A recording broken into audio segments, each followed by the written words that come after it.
There are many different messages on fats. So many. So what I'd like to do today, I'd like to show you the molecular structure of fats.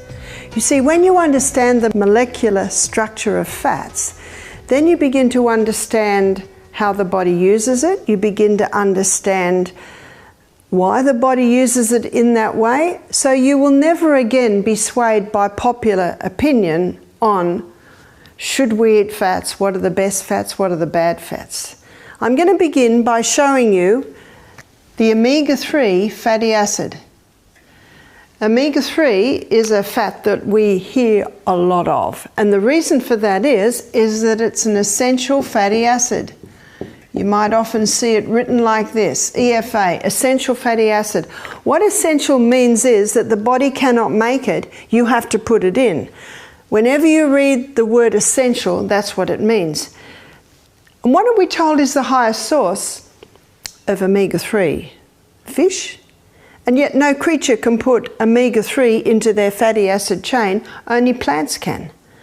So why are fish so high? Because fish are eating a one-celled algae that is high. So you can do superior to fish oil. You can get your omega-3 by foods, by plant foods. Flaxseed is the highest source of omega-3.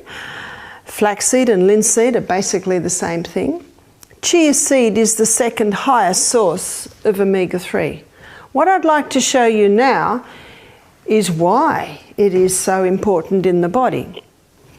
Omega-3 is an 18-chain fatty acid. This is the molecular structure of omega-3. There are 19 trillion of these in one drop of oil, so that's the magnification that we're looking at. Notice that there are hydrogen atoms either side, and right in the middle they are linked together by carbon atoms. What the 3 means that at the third carbon atom there's a double bond. So let's count this. 1, 2, 3. The double bond means that instead of one link, there are 2 links. And whenever you get a double bond, these hydrogen atoms go, and the hydrogen atoms underneath develop an electromagnetic field between them.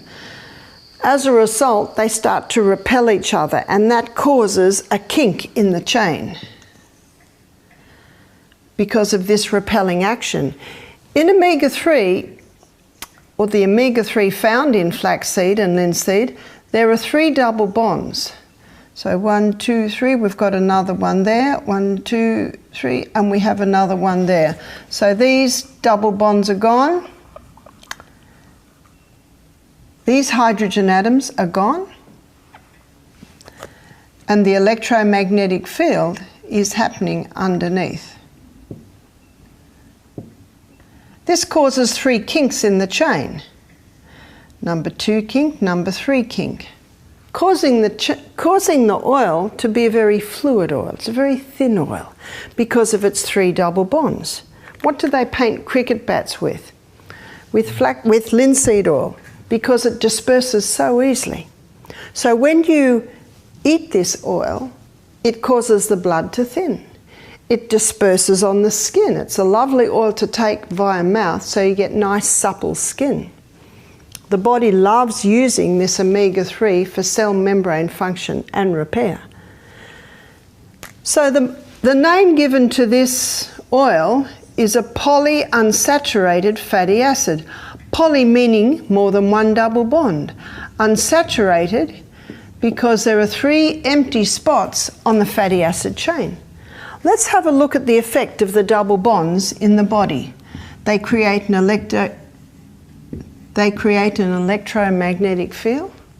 That's important for us because we are electrical people. There's a spark of electricity in every cell of the body. And specifically, our electrical system is our nervous system. So it's a great brain food. Double bonds are also light sensitive. That means the light is attracted into these empty spots. Those empty spots are also heat sensitive. The heat is attracted in. And they also act like a magnet to oxygen. What this means is that when we eat these oils, our electromagnetic field is ensured, we absorb more light, more vitamin D, we're able to manage our heat better in our body, and we're getting more oxygen. Remember, the most vital element needed for life? Cancer cannot live in the presence of oxygen. What an amazing oil. In fact, some writers have called this a super polyunsaturated fatty acid. The body uses omega-3 for the starting point in the anti-inflammatory cascade, so it's a powerful anti-inflammatory. What about sunflower? Sunflower contains omega-6 fatty acids. It is also an 18-chain fatty acid, but the 6 indicates the position on the fatty acid chain of the first double bond. 1, 2, 3, 4, 5, 6. There's its first double bond, and there are 2 double bonds in this fatty acid chain. Here's another one here. So we've got hydrogen atoms along here, hydrogen here, hydrogen atoms along here, and all along the bottom. And we've got 2 repelling actions here, always under the double bond. So that means we have 2 kinks in this fatty acid chain. It's not as thin an oil, but it is still quite a thin oil. This is also given the name polyunsaturated fatty acid. Poly meaning more than 1 double bond. Unsaturated because there's still empty spots on the fatty acid chain. What about olive and almond oil? They are high in omega-9. 9 indicating the position on the fatty acid chain of the first double bond. 1, 2, 3, 4, 5, 6, 7, 8, 9. There's our double bond there. And there is only 1 double bond in olive oil and almond oil. So you've got your hydrogen atoms along here, and also along this area here. We've got 1 repelling action. So there's only 1 kink in olive oil, almond oil. As a result, this oil is called a monounsaturated fatty acid. Mono meaning 1 double bond, unsaturated because there is still an empty spot on the fatty acid chain. What about coconut? Coconut oil, instead of being a long-chain fatty acid like these 3 18-chain fatty acids, coconut contains short and medium-chain fatty acids.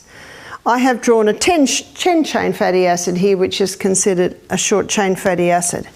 There are no double bonds in coconut, so every spot is full.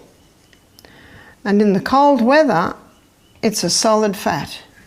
So this fat is called a saturated fat.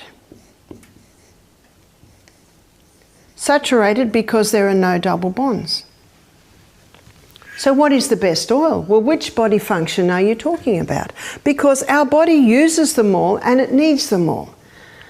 I'll give you a simple illustration to give you an idea of this. I used to work in an operating theatre. And in the operating theatre, we had a core team. We had our surgeon, we had and we'll call our surgeon 3 double bonds.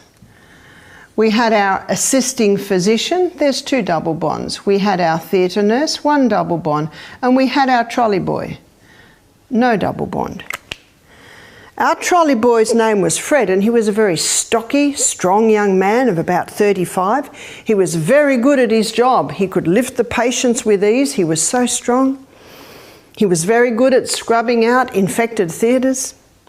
We enjoyed Fred because he did his job well, but there was just one area where we were constantly trying to refine Fred. When it was time to take the patient into recovery, I would say to Fred, "Fred, it is time to wheel the patient in recovery." And he'd say, "Fine." And he'd start wheeling it, but he would bang the trolley against the door, he would bang it. And we were constantly saying, "Fred, gentle, gentle." And he was gentle, you know, he had a job to do and he just did it. Now, if the surgeon didn't turn up, would we put Fred on the job of surgery? No, no, no.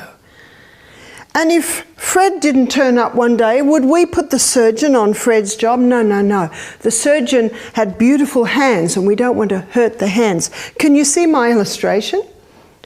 In the operating theatre, every member of the team was vital, and actually we could not function if any of them were not there. And it is exactly the same with these oils in the human body. Every oil has its function. The body loves using omega-3 for cell membrane function and repair. Let me show you the omega-3 family. The omega-3 that is found in flaxseed, linseed, is called alpha-linolenic acid. Alpha-linolenic acid has 3 double bonds. And we've already seen that's quite a fluid oil. In the body, it's broken down to EPA. In the body, ALA is broken down to EPA. EPA has 5 double bonds. In the body, EPA is broken down to DHA. And DHA has 6 double bonds. So you can see how fluid these other oils are, incredibly fluid. And the body loves using DHA for cell membrane function and repair. In the fish eats ALA in the one-celled algae. In the fish, ALA is converted to EPA. In the fish, EPA is converted to DHA. And then man extracts DHA and says, this is superior because the DHA that the cell uses is already available for you. You don't have to wait for the body to convert this to this to this. But if 3 double bonds is sensitive to light, heat and oxygen, how sensitive is 6 double bonds? And I question the ability to extract the DHA and not have it exposed to light, heat and oxygen and thus destroyed. And the fish that are the highest in DHA are also the highest in mercury.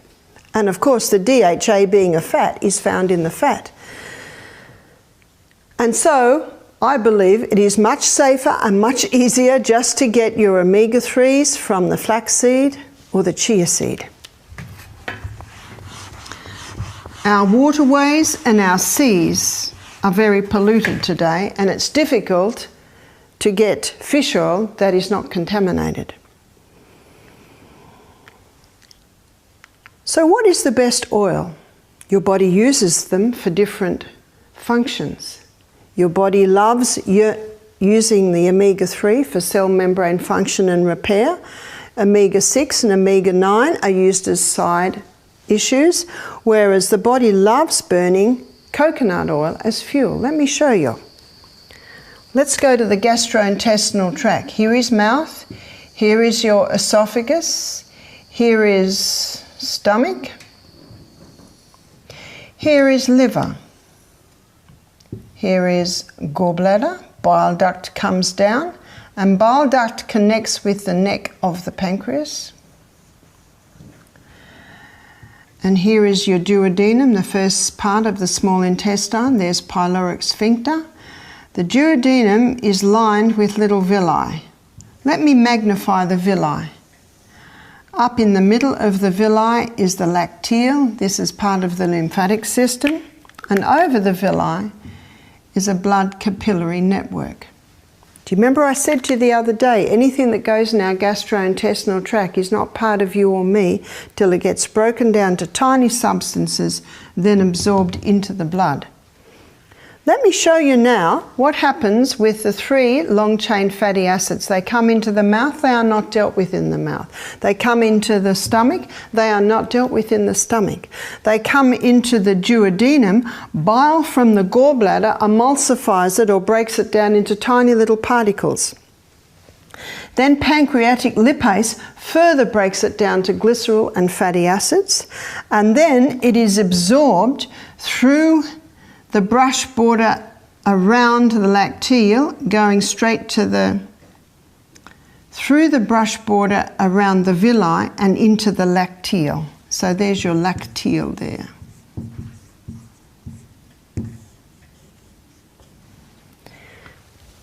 The lymphatic system takes it to the liver. The liver sees these 3 long-chain fatty acids and says, the surgeons have appeared. Store them, keeping them for cell membrane function and repair. This is not what happens with the coconut oil with its short and medium-chain fatty acids. It comes into the mouth, and underneath the tongue are sublingual glands that release lingual lipase. Lingual lipase is an enzyme that breaks down only short and medium chain fatty acids. So the coconut is unique in that the breakdown happens in the mouth. The breakdown having already begun, it comes into the stomach, breakdown's already happening. Comes into the duodenum, does not need bile, does not need pancreatic lipase, is taken through the lining of the gut straight into the blood. The coconut oil is the only one that gets taken through to the blood, taken to the liver, burnt as fuel. It's an amazing oil. So it is burnt as fuel immediately. No other oil is like that. So if someone wanted to eat an oil that the body burnt, what would they eat? The coconut. So this is the best weight loss oil because the body does not store it. The body burns it as fuel. Now, if someone's going to drink huge amounts of coconut oil, maybe the body will be forced to store it because so much is coming in. Whereas the body stores these long-chain fatty acids. And yet we have been told for so long, if you want to lose weight, you must stop the coconut. It's a saturated fat. Saturated fats have got a bad name, and yet they do not deserve that bad name.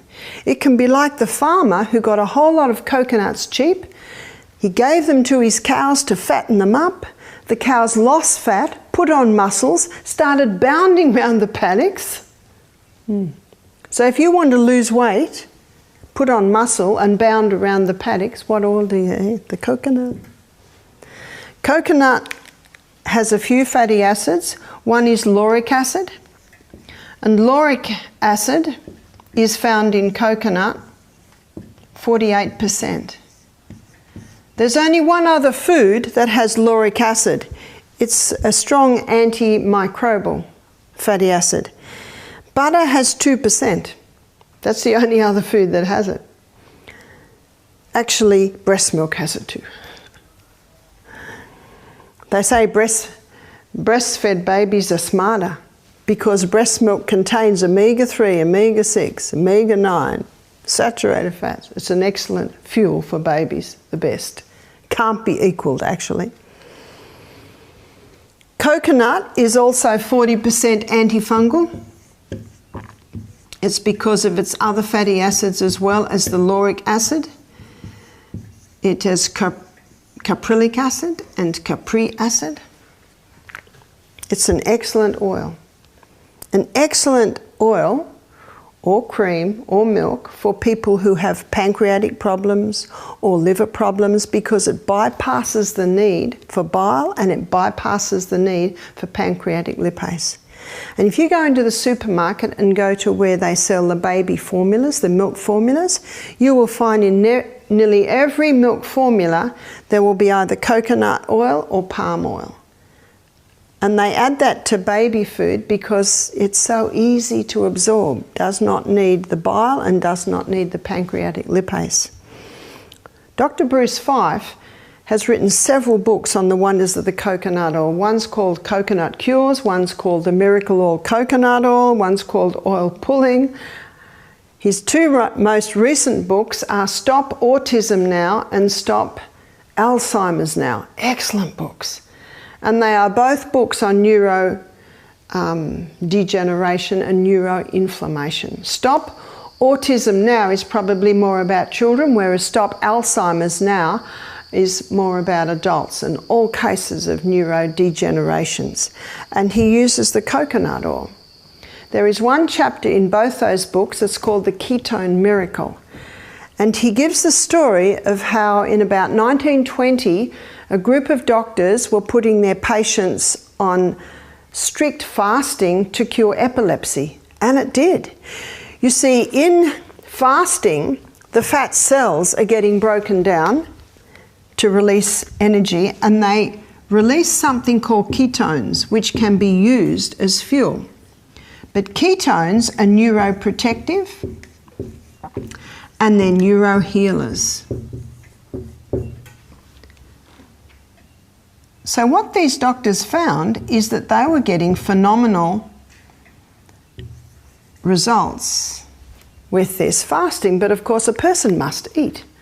So they decided to try a diet that mimicked the fasting, which was a very high fat diet.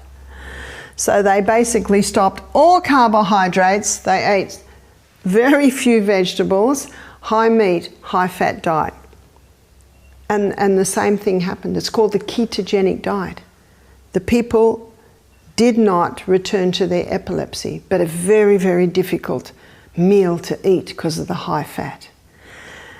And Dr. Bruce Fife, in his book, he calls it the coconut ketogenic diet, where he basically suggests doing what I've been advising here. Drop the carbohydrates right down, increase the fibre with your vegetables, good amounts of protein, and he uses animal protein, but I suggest the vegetable protein. And he says begin by having 1 teaspoon of coconut oil 3 times a day, even build that up to a dessert spoon of coconut oil 3 times a day. Some people even getting up to a tablespoon of coconut oil 3 times a day. With this excess coconut oil going in the body, the liver converts this medium chain fatty acids to ketones. And ketones, as I told you, are neuroprotectors and they are neurohealers. There was a movie made, I think, in the 90s called First Do No Harm. It has Meryl Streep in it, and it's a true story about a mother whose child got epilepsy. They were, of course, rushed him to hospital, tried different medications. Some medications sent this child like a mad boy, jumping off buildings, all sorts of things. So they changed his medication. Now he just turned into a zombie. And they were beginning to talk about cutting the top of his head off to do some tests on it. So the mother was terrified, as you can imagine. The child was only about 7. So she went to the library and she researched and she researched and she researched. And she found the ketogenic diet. And it was done at Johns Hopkins Hospital. I think it is still done there. And so, to cut a long story short, she got her son there. They immediately fasted this little boy for 2 days. Do you know that was not a worry, because the medication he was on, he just didn't want to eat. They fasted him for 2 days, then they put him on the ketogenic diet, which was high fat. You know, he was eating bacon and eggs. And some meals were like mince, but a little bit of tomato, a little bit of lettuce. I think in the first week he went from something like 10 seizures a day to about 3 in the week. I can't remember the exact timelines, but you can read it in Stop Autism Now, and you can see it in the movie First Do No Harm. But I think it only took a matter of months and this child was no seizures at all. And years later, still no seizures. Now, they told the parents that he would eventually have mental retardation because of the amount of fits that he was having. And he got to the point where he's the top of his class in school. Wow, just incredible story. And that's why the chapter in the book is called The Ketone Miracle. Just incredible. And Bruce Fife says you can get a far more acceptable dietary program by just dropping your carbs, having the vegetables, the proteins, and supplementing with the coconut oil. In Stop Alzheimer's Now, he has equally amazing stories of people who've been having turnarounds with Alzheimer's, dementia, multiple sclerosis. Huntington's chorea, Parkinson's disease. So I think every home should have that book, because I don't know anyone who wants Alzheimer's. And he shows in this book that you can prevent damage to the brain cells, but you can also, by implementing the coconut oil, begin to have a healing taking place. The other day I told you that every membrane around the cell, every cell has a membrane around it, and that membrane is 50% protein, 50% fat, except for the brain cell, 70% fat. So that gives you a little bit of an idea on why the fat is so important in brain health. 100 years ago and before, human beings got their polyunsaturated fats from the food that they ate. There's only been 2 oils that have been used since time dot, and that is the olive oil and the coconut oil. And both of these oils can be extracted from the flesh of the plant, so they're extracted very easily. Women used to have presses in their kitchen and they could just extract the olive oil very easily. They found that if they put the olive oil in a glass bowl on the bench, it would get a bitter taste. Now we know it's because the light, heat and oxygen were attracted into that empty spot, and it would cause the oil to go rancid. And so they quickly learnt that if they put the oil in clay jars with cork tops in the basement and kept it cool, it retained its nice sweet flavour. It didn't go bitter. Both of these oils have been extracted in a very simple methods by women in their kitchens for centuries. And as you see by the molecular structure of these oils, they are the most stable oil. Coconut is the most stable. Olive oil is not as stable. It does have 1 double bond, so you should always buy it in tins or dark jars, because it does deteriorate when exposed to light, heat and oxygen. But all of these oils, really, I believe we should be getting them from our food. Olive oil and coconut oil have been used for centuries and can be extracted very simply with the cold pressed method. You can get oils from these seeds now, and in the majority of cases they're extracted with chemicals and high heat, which always destroys the double bonds. So when you do buy olive oil, very important that you buy first cold pressed extra virgin olive oil, and you can get some very nice Australian olive oils now. You can't always believe what the label says when you get your oils from Greece and Italy. The standards are a little bit different, but I myself, I like to support local industry too in the Australian oils. Traditionally, olive oil and coconut oil have also been used medicinally. Olive oil has been used internally for upset stomachs, for constipation.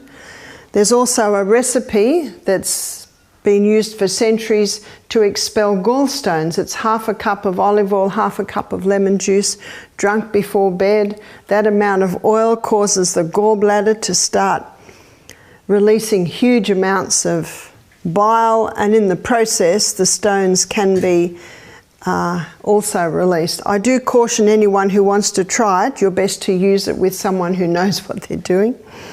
Coconut oil has been used traditionally too. Because of its potent antifungal properties, it's excellent in using for eczema, psoriasis. It also nourishes the skin very nicely. But as you can see by what I've shown you in this lecture, it's an excellent medicine for someone who has any yeast problems, and it is excellent medicine for people who have pancreatic or gallbladder problems because it bypasses them. Let's have a look at planet Earth, at where these oils grow. Here we have the tropics. Which oil is grown in the tropics? That would be the coconut, yeah? It's perfectly designed as a saturated fat in this hot climate, Because it has no double bonds, coconut is light resistant, heat resistant and oxygen resistant. It is the most stable oil, perfectly designed in those hot climates. If we go up the planet, we come to the Mediterranean. And of course we know that your olives and your almonds are grown in the Mediterranean. So the omega-9 is perfectly designed for this environment. If you go up the planet, this is what you'll find, that plants grown in these areas contain these oils. And they're perfectly designed for that environment. In his book, Fats That Heal, Fats That Kill, Udo Erasmus quotes research where they tested the fatty acids in a plant grown here, very high in omega-9. Same species of plant grown further up was higher in omega-6. Same species of plant grown up the top was higher in omega-3. In other words, we should be eating the foods that are grown in our area. Now, we live on a wonderful part of the planet in Australia. We're about down here, so we can actually access a little bit of all of them. And of course, knowing what the different oils give you enables you to use those oils depending on different conditions in your body. Anyone with neuroinflammation, they certainly might step up the coconut oil. Someone wants to thin their blood, the omega-3 is excellent for that and also for reducing inflammation. Udo Erasmus gave the story of a man who went to live with the Eskimos. And by the way, if you go into the Eskimos' igloos, you'll hear a lot of laughter. They're sparky, even in those short winter days. Their electromagnetic field's working well. They absorb their light very well when they get it. They're able to manage their heat. The oxygen in the brain keeps them vitalized and invigorated. What are they eating huge amounts of? Fish, seal blubber, all extremely high in omega-3 because the plants, the seaweeds, are very, very high. And so the fish are high, and then the seal that eats the fish is high. But in the northern countries of the planet today, there's a mental disease spreading through called the SAD disease. It's seasonal affective disorder. You may have heard of it. They blame the lack of sunshine, but there's never been sun. Something else has come into the equation. And the problem is they're eating the SAD diet. Have you heard of the SAD diet? Standard Australian diet, standard American diet. That diet is usually very high in carbohydrates, high in animal and animal fat, very low in the omegas, usually quite low in vegetables with all your minerals. It's the SAD diet. I think God's got a sense of humour because the nut with the highest amount of omega-3 looks like a brain, and of course that's your walnut. So we need to be eating a variety of all of these oils because they are required, in fact essential for proper body function.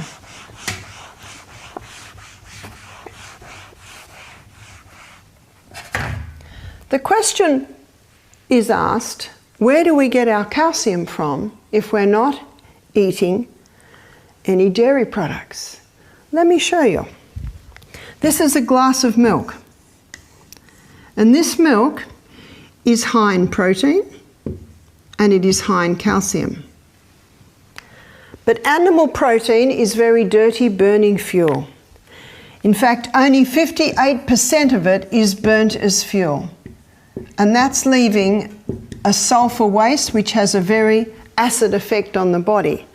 So this 42% waste has to be neutralized or alkalized. And so the body uses the most alkaline mineral, which is calcium, to negate the sulfur residue. How much calcium is that left for the human body? None. In fact, the countries in this world that are consuming the highest amounts of dairy products have the highest incidence of osteoporosis. So where are we going to get our calcium from? We will get our calcium from the same place the biggest boned creatures on the planet get their calcium from. Where does the elephant get its calcium from? And I think its leg bone would be about as big and as thick as me. Greens. Let's have a look at calcium. Calcium in the vegetarian kingdom, its highest is found in the sesame seed. And a very nice way to eat the sesame seed is as tahini. At Misty Mountain Health Retreat, we do quite a few dressings and sauces that contain tahini. If you look in Lebanese food, their baba ganoush has tahini, their hummus has tahini. So there's a lot of foods that contain tahini, gives a beautiful creaminess to it. Very high in calcium. So instead of giving the children a glass of milk when they get home from school, have a platter of raw veggies and a little bowl of hummus and let them dip in there. They will get more calcium. That's the calcium that they can use. Also soy, and again the soy must be organically grown, non-genetically modified, and the other legume is chickpeas. And that's why your hummus is such an excellent form of calcium, because it's a combination of your chickpeas and your tahini. Figs. Your dried figs are quite a high source. Also greens. And as I showed you earlier in our acid alkaline lecture, calcium is one of the alkaline minerals, and it is found in high amounts in your greens. Most people lack calcium because they lack vitamin D. They're not having the sunshine. Or they're taking things that leach the calcium. Caffeine leaches calcium. Sugar leaches calcium. So can you see, you have to look at the whole picture. And when we talked about hormones, I told you that progesterone boosts bone building cells. So there's a hormone factor as well. Our bones should not be breaking, as they are in Australia in the latter years of our lives. When I was at school, there was a triangle in the Common Sense Cookery book, and the bottom rung of the triangle was meat and dairy. The next rung of the triangle was grains, and the next rung of the triangle was fruit and vegetables, and right up the top were fats and sugars. In about the late 80s, early 90s, they changed the triangle because of heart disease and because of the belief of the high dairy products with their high saturated fats were clogging up the arteries. And so the triangle was changed. On the bottom they put grains. Next they put fruit and veg. There's a lot of research that's been around for a while showing the value of all the minerals that are found in the fruits and vegetables. And then the meat and dairy. And then right up the top, the fats and sugars. What should the triangle contain? Because as I've been showing you over the last few days, this high grain diet is causing a whole lot of other problems. And as we saw in the acid alkaline lecture, it's creating a very acid environment. And by the way, heart disease has not dropped, has it? It's still number one. Well, actually, it's neck to neck with cancer. And what was introduced, I think in about the late 80s, 90s, was margarine, yeah? As an alternative. Is margarine any good?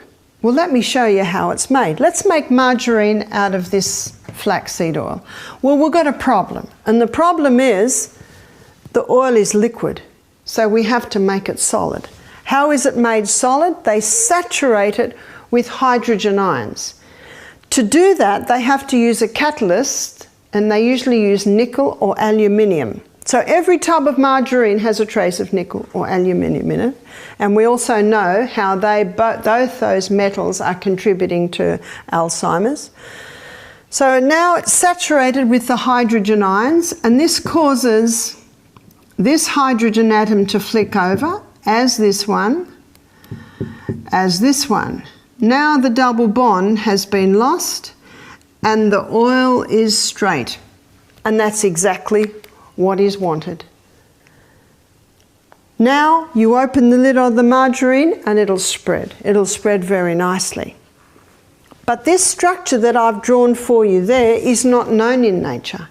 It is very closely, it's very similar in molecular structure to plastic. Margarine is a toxic fat. It is not known by the body, and when it goes into the body cannot deal with it. It cannot put it anywhere, so it has to get rid of it as soon as possible, and so it tries to eliminate it via the skin. Do you know skin cancer rates have increased since margarine was consumed? And heart disease has not dropped. And what's the definition of insanity?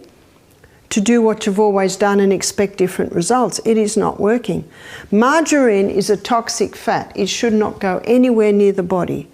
Some people say to me, well, what about olive oil margarine? My question is, what about it? If you take the lid off it, is it liquid like olive oil? No. The only way you can safely get your olive oil solid is to put it in the freezer. And I know some families do that. And the children are quite excited to have a tub of butter, but it's actually just frozen olive oil. And you put it on your bread and it will spread. So then the next question is asked, well, what do you put on your bread? I like olive oil on my bread and my husband likes avocado on his bread. Let's go back to our triangle. What should our triangle be? Fruit and vegetables. For some people, the fruit has to be reduced, so we'll put fruit on sideways, but vegetables, no limit on the vegetables. And the next rung, legumes, seeds. They're good proteins. Grains. Remember, the grains are the negotiating part of the meal. And then up the top, we've got the fats and the sugars. So we'll say oils, honey, all very concentrated foods. Maple syrup. My rung has 3. Because I believe that the vegetarian food and the vegetarian protein is a far superior one. Let's have a look at that triangle through a few different windows. Let's look at it through the pH window. Does it get a tick? It does, because the most alkaline forming food are your vegetables. So it gets a tick. Let's look at it through the point of view of the colon.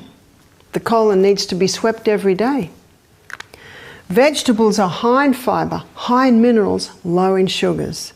Whereas fruit is high in fibre, high in sugars, but low in minerals. So for your healing, your vegetable is superior. So for the colon, oh yes, we've got our fibre. What about the liver? And as we showed in a previous lecture, the liver needs beta-carotenes found in your orange and your red coloured vegetables. There it is in large amounts. It also needs protein.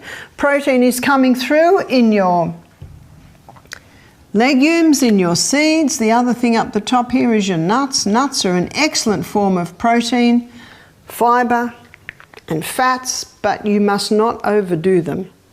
If you overdo nuts, you can develop an allergy to nuts. They're very concentrated food. So looking at it from the liver point of view, it gets a tick. We've got our proteins here. We've got our beta-carotenes in our orange and our yellow and our green coloured vegetables. What about the brain? We haven't discussed the brain in detail yet. But the brain needs the essential fatty acids in the oils and nuts. It needs the proteins to make the neurotransmitters out of. It needs the vegetables for the minerals, so the brain does get a tick. What about cost? What's your cheapest food in this triangle? It is your vegetables. Your concentrated foods are the most expensive, but you only need a little bit of them. So cost-wise, it gets a tick. What about availability? There's always fresh fruit and vegetables available. And your legumes, your seeds can all be stored. So we get a tick again. So you will find a lot of nutrition books still have the old, basically outdated triangle. But there are many nutritionists and doctors who are claiming that this is the accurate triangle. And I totally agree. And you can see by looking at it through our different windows, they all get a tick. So the million-dollar question often asked now is, what do we eat for breakfast? What do we eat for lunch? What do we eat for tea? Let's have a look at some breakfast. Breakfast. My suggestion is always start with fruit. You see, breakfast means break fast. And fruit is a lovely, light, refreshing way for your stomach and your colon to break its fast.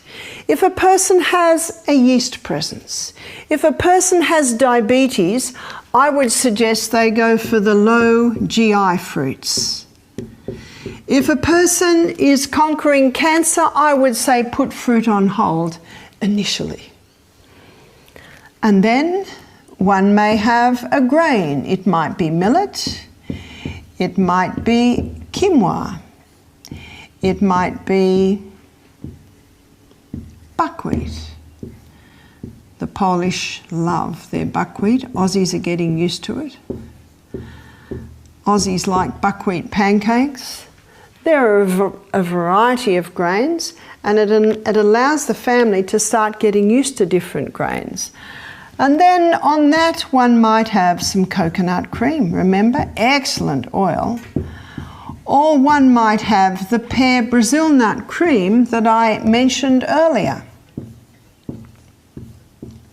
On top of that, one may sprinkle some chia seeds. Sandra Cabot made LSA famous. LSA. And in many shops you can buy linseed or flaxseed, sunflower and almond already ground up in little plastic bags ready for you, but don't touch them. Because you can see from my illustration today, the light, heat and oxygen quickly cause a destruction of the double bonds. So within about an hour of grinding, especially the flaxseed or the linseed and the sunflower, the light, heat and oxygen have been attracted into here and the oils are spoiled. There is a use for your coffee grinder. You can grind your seeds in it just before you eat your breakfast. So let's put in some LSA too. Flaxseed or linseed is a very high oil seed. 3 teaspoons of ground linseed will deliver 1 teaspoon of the oil. So it's a very high oil. Most people are very happy with that breakfast. Or some might prefer savoury. So this is breakfast number 1. Breakfast number 2, maybe some fruit, always a nice way to start the day, with some nuts and seeds. And then they might have some sourdough toast.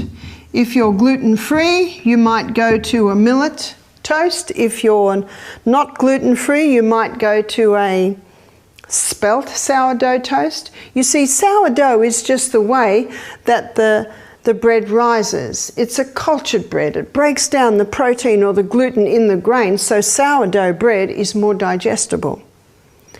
On top of that, you might have some savoury lentils. Or on top of that, you might have some scrambled tofu, which is a delicious way to have tofu. Some may prefer that. So what do we have for lunch? So you see, the fine-tuning in every case is yours. We should enjoy what we eat. Lunch. Let me think of what we had for lunch today. I'll write you down what we had for lunch today. We had a kale salad. We had avocado. We had a quinoa salad, and the quinoa salad had tomato, onion, and broccoli in it. And then we had a shepherd's pie. And the shepherd's pie had a topping of mashed potato, and the nicest way to mash your potato is with olive oil and Celtic salt. Mashed potato. And underneath the mashed potato there was brown lentils in a savoury sauce.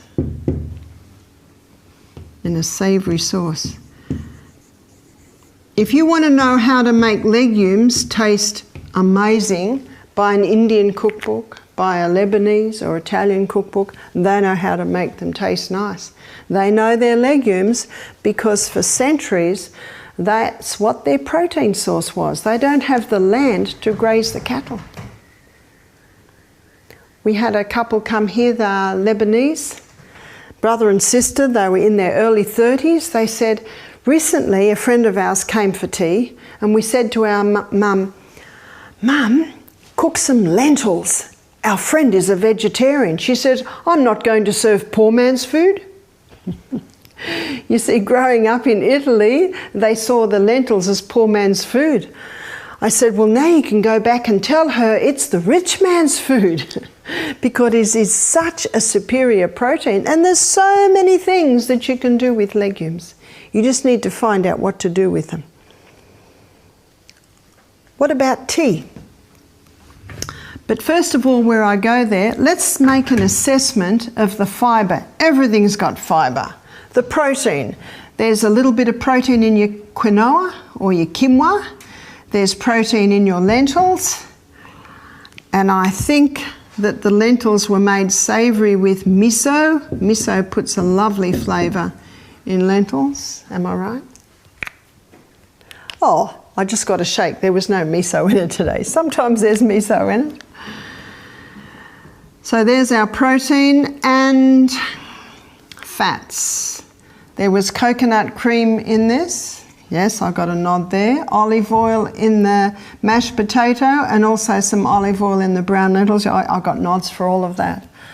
And I think there's a bit of olive oil with the kale. Oh, another nod. And avocado. So you see, this meal was an excellent source of fibre, protein, and healthy fats, and yet very low in carbohydrates. Where are the carbohydrates? Some carbohydrates in the potato, small amount of carbohydrates in the brown lentils. I had lunch, I finished lunch 2 hours ago now, and I'm comfortably satisfied 2.5 hours ago.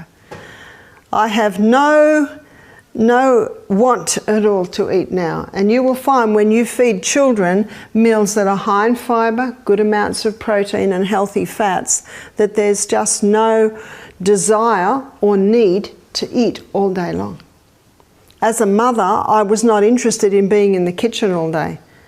So I made sure that my children had meals that were high in fibre, some good proteins and healthy fats.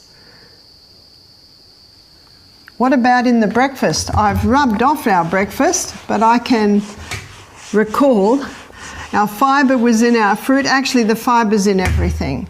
The protein in the first breakfast there was protein in the quinoa, there's protein in the buckwheat, there's protein in the millet, there's protein a little bit in the coconut cream, some in the pear cream, protein in the chia seed and all the linseed, sunflower seed and almonds. In the second breakfast, there was protein in the nuts, and there was protein, of course, in your scrambled tofu or your savoury lentils. Whereas the fats in the first breakfast, there was fats in the coconut cream, in the pear cream, in the LSA, in the chia seed. So as you can see by my illustration, it is not hard to do that. because it is the fibre and it is the protein and it is the fat that keeps the food in the stomach longer. I trust that after this illustration, you will no more be swayed by popular opinion on fats. I trust that I have shown you enough evidence that the fats are important, the type of fat is important to eat them in their natural state with a little bit of added either olive oil or coconut, both excellent oils, and basically it is your palate that defines that. We don't need very much. In fact, in the shepherd's pie that was made today, we had 2, 4, 6, 7 people for lunch today, and I would endeavour to say that about a tablespoon of olive oil went into that dish. Would that be right? About that. Do you know what that means? Everyone got about half a teaspoon of olive oil. See, that's not a lot. And maybe everyone got a quarter of a teaspoon of coconut cream. You don't need very much. It gives it a beautiful flavour, it gives a beautiful richness. And how often have people's tables been deficient in flavour and taste because they think that the fats are bad? When I cook with olive oil, I put my olive oil in at the end of my meal so that I'm not destroying my double bond. If you did want to fry a little bit, sometimes our cook likes to fry a little bit to get the flavour out of the onion or the garlic, then the no double bonds coconut oil is the one to use. I know Zach does our potatoes in coconut oil and it is delicious, it is crunchy, and yet he does it in the oven. He lightly coats the potatoes, puts them in a high oven, and they're just like chips. Some people think we've deep fried them, but all we've done is put them in a high oven. Delicious. And yet you are not destroying because there are no double bonds. And the flavour.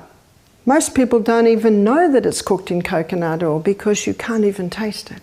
You certainly can overdo it. So, of course, we need to recognise that they're very concentrated foods and you don't need very much. So I trust you're excited with the prospect of beginning to implement some of these things into your lifestyle, into your table, into your food. Please enjoy.